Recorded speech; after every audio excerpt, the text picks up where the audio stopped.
morning. John Hughes here with John's Morning Focus, and today is Workout Wednesday. I want to talk about and compare walking, running, and sprinting to see which might be the best to incorporate in your pursuit of your better health and which might actually be detrimental. So walking, just moving forward, keeping always one foot on the floor at the same time, as opposed to running where you're actually going to have both in the air. If you were to film it, you would see. You're going to typically have your heart rate at 60% or less. It's low impact. You are actually burning fat over time as your source of fuel. You're able to maintain a conversation or sing a song, recite a poem, whatever. So it's fairly calm. You're spending more time outside getting vitamin D, which we all need. And mile for mile, you will burn off the same amount of calories from fat as opposed to with jogging. Let's move into that. Jogging will mile for mile burn the same amount of calories. However, those are coming from sugar. So what that means is that it's going to burn off whatever you've eaten. And then if you're running more than just a couple miles, now you're going to be tapping into, when you've burned off all the food you've eaten, you're going to be burning your own muscle will break down. Marathon runners typically are not attractive people if they're, habitual runners. It's been shown too that the stress of chronic long distance running, by keeping the heart rate elevated there, is actually detrimental.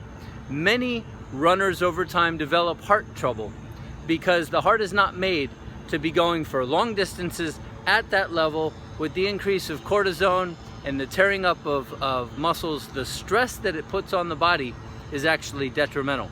What we are made for is walking for hours, for days.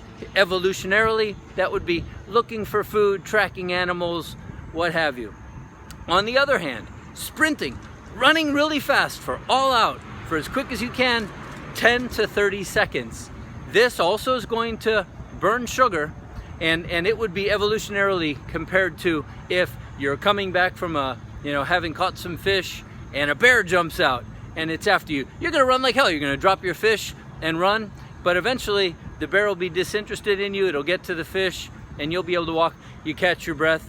The stress of the moment will immediately calm down, go away, not continuing to disturb your heart. So in essence, summarizing all this, walking is fantastic for people who perhaps aren't in good shape or who are very heavy, because it's low impact, it's easy to do, it's relaxing, it's low stress, and over time it burns fat, burning the same amount of miles that you do with jogging, which seems to be not the most appropriate because it's high impact, deleterious to your joints, and it is burning of your muscle, it stresses the heart.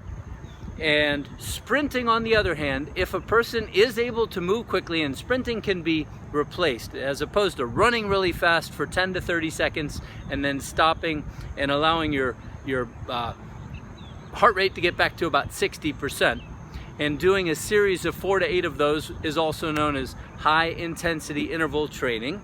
You can replace the physical running like that in a sprint form for being on a stationary bike or doing a bunch of aerobic exercises, whatever it is, for your all-out max, 10 to 30 seconds, get your heart rate really high up, and then stop and rest.